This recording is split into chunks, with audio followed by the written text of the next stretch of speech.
No son teorías de la conspiración, pero sí es la verdad. Por mucho que nos duela, es la verdad. Con la ausencia del Papa por su hospitalización, han surgido varias teorías y sobre todo nos hacemos esta pregunta muy interesante. ¿Quién es realmente el que manda en el Vaticano? ¿Quién está tomando las decisiones en el Vaticano? ¿Es el Papa Francisco como nos lo quieren vender? ¿O hay un poder oscuro jalando los hilos de esas marionetas de los funcionarios vaticanos? ¿Qué fuerza oscura, sucia, perversa puede estar tomando las decisiones en el Vaticano? ¿O es la fuerza limpia, transparente del Espíritu Santo? Intentaremos resolverlo a continuación.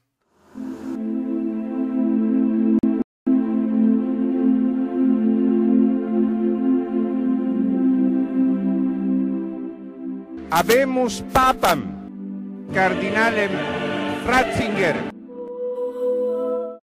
Una de las preguntas que nos pueden causar incluso inquietud, pero tenemos que resolverla, es ¿quién manda en el Vaticano? Porque al parecer las decisiones no son del Papa. Y las fuerzas que están girando en torno al Sacro Palacio, a la Santa Sede, al Vaticano, son fuerzas muy oscuras, que con cortinas de humo se disipan para que los católicos fieles no puedan observar de lo que estamos hablando. Pero hay un artículo muy interesante, lo tenemos aquí a continuación, que nos habla sobre el posible Papa Negro. Lo leemos a continuación. Ya tenemos días en los que observamos con tristeza que el Papa Francisco está ingresado en el hospital Gemelli. Su estado de salud ha sido descrito por el Vaticano como crítico pero estable, con episodios incluso de insuficiencias respiratorias, posible sepsis, ineficiencias respiratorias agudas, broncoespasmos, e incluso dependencia de ventilación artificial o ventilación mecánica. Ha pasado varias crisis. Él requiere oxígeno de alto flujo y ha tenido que someterse incluso a bronquioscopías para aspirar, ahora sí que dice aquí, mucosidades acumuladas. En esas condiciones, cualquier persona con sentido común dudaría de su capacidad para gestionar incluso con normalidad los asuntos ordinarios de la Iglesia. Y sin embargo, el Vaticano pretende que creamos que sigue al mando de las decisiones claves de la Iglesia y que sigue trabajando. Pues en realidad los que hemos vivido una enfermedad respiratoria sabemos que eso es imposible. La pregunta central, y luego más en un hombre de 88 años, la pregunta central es la siguiente: ¿quién está realmente gobernando el Vaticano desde las sombras? ¿Quién es? Tenemos personajes claves como Parolini, también tenemos a Peña Parra, que entablan una guerra sobre Chirlanda y los jesuitas. Hay dos grandes bandos o polos de poder en este escenario y los podemos ver, observar, aunque estemos desde lejos. Uno de ellos es el cardenal Pietro Parolini y el arzobispo Peña Parra, que manejan el aparato institucional del Vaticano y tienen en sus manos las llaves del poder operativo, en ausencia obviamente del Papa Francisco. Son ellos quienes administran el día a día de la Santa Sede y deciden qué se firma y qué no se firma. El padre también, Gianfranco Chirlanda, y los jesuitas es el otro polo, cuyo poder ha crecido en los últimos años y que han colocado a hombres de confianza en puestos estratégicos y claves. La cercanía, obviamente, de Elías Rayón a este grupo deja claro que tiene una influencia directa, obviamente, en decisiones claves de la Iglesia Católica.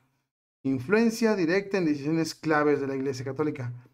Estos grupos no necesariamente trabajan juntos, más bien parecen estar disputándose el control de la maquinaria vaticana en momentos en los que Francisco está completamente vulnerable. Y es aquí donde entra la verdadera cuestión. Se está ejerciendo un poder en nombre de un hombre anciano y enfermo, incapaz de supervisar lo que está pasando.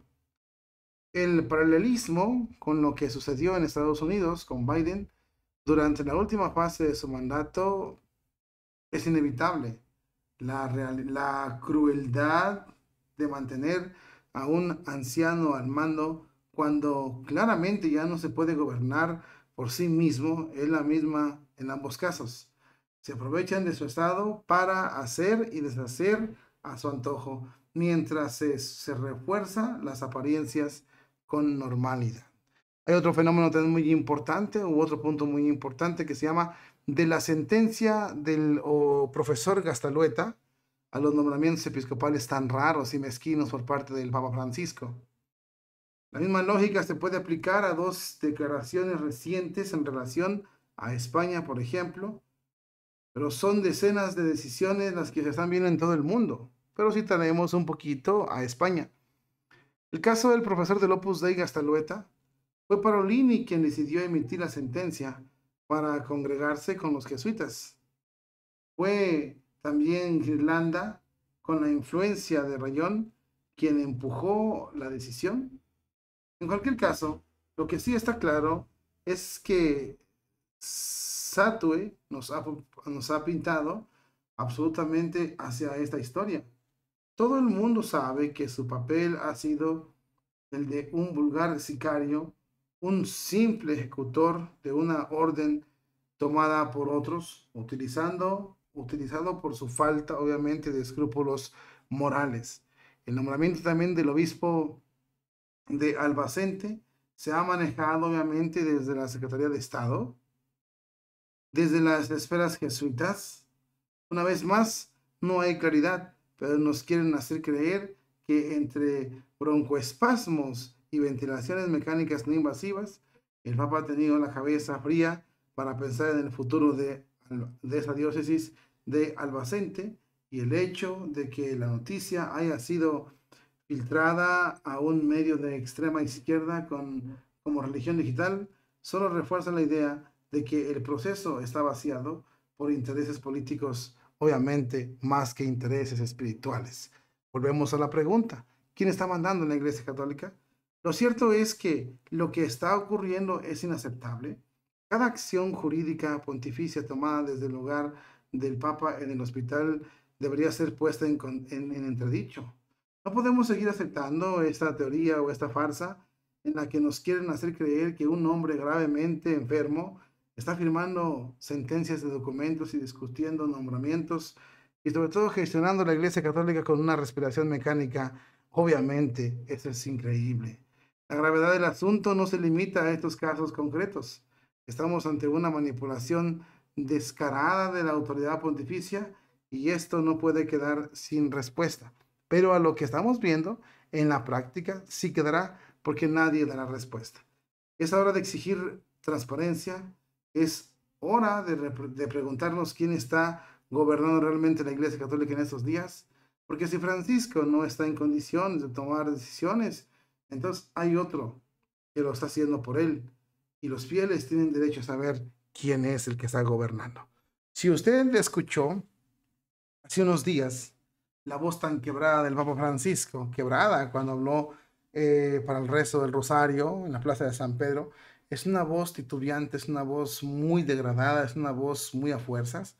Entonces, como dice el artículo, que es muy interesante, como para creer que Francisco se siente con la cabeza fría a tomar decisiones tan importantes de tanta envergadura en la Iglesia Católica cuando está con respiración artificial, es una total mentira.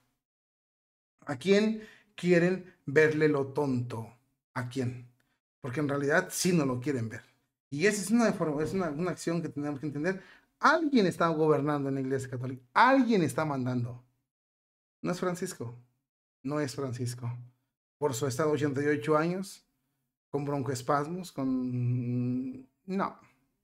No tienen la cabeza fría. ¿Quién? ¿O por qué nos quieren manipular de esa manera? ¿Tú qué piensas? ¿Crees que sea el Papa? Te leo en los comentarios.